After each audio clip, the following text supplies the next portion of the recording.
आइ देख रहल छी अहाँ सबके बीच हम छोटकी माछ बना रहल छी। एतऽ अहाँ सब देख रहल छियै जे हम माछ बना लेलहुँ। आब हम एतऽ माछके धोइ रहल छी। ई मारा माछ यऽ, किछु धियापुता मारि कऽ अनलकै हँ, बरसात भेल हँ तऽ एहि बरसातमे। तऽ एहि माछके बहुत नीकसँ साफसँ पहिले धोइ लेब। देखै छियै एतऽ हम माछ धोइ रहल छी। ई माछमे ओतेक खोइया नहि होइ छै, ताहि दुआरे एकरा हम लोहिएमे दऽ कऽ साफ कऽ रहल छी। अगर खोइयावला माछ रहितै तऽ ओहिमे छाउर दऽ कऽ और ताहिके बाद से साफ करितहुँ। तऽ एतऽ देख रहल छियै माछ धोइ रहल छियै। एकरा बहुत नीकसँ साफसँ पहिले 4 बेर 5 बेर जतेक बेरे साफ पानि नहि निकलै तामे एकरा धोइके छै। गाँवके छोटकी माछके बाते किछु अलग होइए। अहाँ सब देख रहलियै एतऽ हम माछके धोइ लेलहुँ। आब एतऽ एहिठाम हम एहिमे हल्दी और नमक मिला रहल छी। आब एहि माछमे हम मिला कऽ एतऽ हम मसाला तैयार कऽ रहल छी। सरसों पाउडर भऽ गेल, सरसों पाउडरके घोल बना रहल छी। और एगो कटोरीमे अहाँ सब देख रहल छियै जे धनिया छै, मिरचाइ छै और हल्दी छै और एगोमे लहसुन छै, प्याज छै। तऽ आब ई लहसुन प्याजके सेहो हम पीस लेब, पेस्ट बना लेब। आ एतऽ ई हल्दी धनिया मिरचाइके घोल बनाके एकरा हम 10 मिनट पहिले ही छोड़ि देलियै।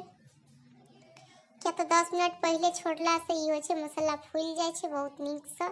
फिर एकर टेस्ट भी अलग आबै छै, बहुत नीक टेस्ट आबै छै। तऽ एतऽ अहाँ सब देख रहल छी जे आब हम लोहियामे तेल दऽ देलियै। लोहिया गैसपर चढ़ा कऽ और तेल पूरा गरम भऽ गेल छै। आब हम एगो माछ एहिमे तरै छी। तऽ ई माछके ज़्यादा छूछाप नहि करबै, नहि तऽ छोट माछ छै टूटि जेतै। तऽ एहिमे सीधा तेलमे दऽ कऽ एकरा छोड़ि देबै एखन कनि, जब तक कि एक तरफसँ पूरा लाल भऽ नहि जाए। तऽ ई पूरा लाल भऽ गेल छै, एकरा हम दोसर तरफ पलटि देलियै। देखै छियै तऽ माछ पूरा बहुत नीकसँ तरा गेल छै, एकोटा माछ नहि टूटलै। तब एहि माछके निकालि कऽ आब हम एहिमे एकरा देखै छियै निकालि लेलियै। आब एहिमे से हम मसाला जे अहाँ सबके बतेने रही, ई लहसुन और प्याज भऽ गेल। तऽ पहिले एकरा 3 से 4 मिनट तक पहिले भुजबै लहसुन प्याजके, जामे तक ई बहुत नीकसँ भुजा नहि जाए। ओना माछ तऽ सबके बनाबऽ आबै छै और अपना मिथिलामे तऽ सबके माछ बनाबऽ जरूर आबै छै। तऽ ताहि दुआरे अहाँ सब जरूर बताएब कि माछ हम केना बनेलहुँ। अहूँ सब एनाही बनाबै छी कि माछ? अहूँ सब किछु सीखू हमरासँ, हमरो किछु सिखाबू। तऽ एतऽ देख रहल छी हम एहिठाम जे अहाँके बतेने रहौँ धनिया मिरचाइ और हल्दीके घोल बना कऽ छोड़ै लेल, तऽ ओ हम एहिमे डालि देलियै। आब एकरा मतलब तब तक भुजैत रहबै तेलमे जामे तक एहि मसालासँ अपने आप तेल नहि छोड़ऽ लागे। तऽ अहाँ सब एतऽ देख रहल छी कि मसालाके कलर भी चेंज भऽ रहल छै। आ एकरा हम भूजि रहल छियै। अपना सबके गाँव घरमे तऽ छोटकी माछके मड़ुआके रोटी संगे बहुत सबगोटा पसन्द करै छै, लेकिन आब तऽ ओ जमाना छै नहि जे मड़ुआके रोटी अहाँके मिलत। तऽ देख रहल छियै एतऽ मसाला भुजा रहल यऽ, मसालाके कलरे चेंज भऽ गेल, बहुत नीक कलर आबि गेल यऽ। तब अहूँ सब एनाही मसाला भूजू, जामे तक मसाला बहुत नीकसँ नहि भुजा जाए तामे तक एहिमे पानि नहि डालब।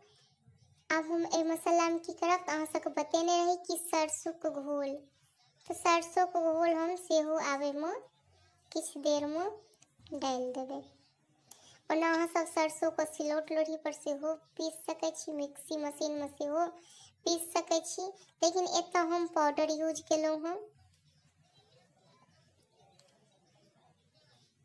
तऽ जिनका पास जे सुविधा हुए ओहि तरहसँ अहाँ सब अपन यूज करू।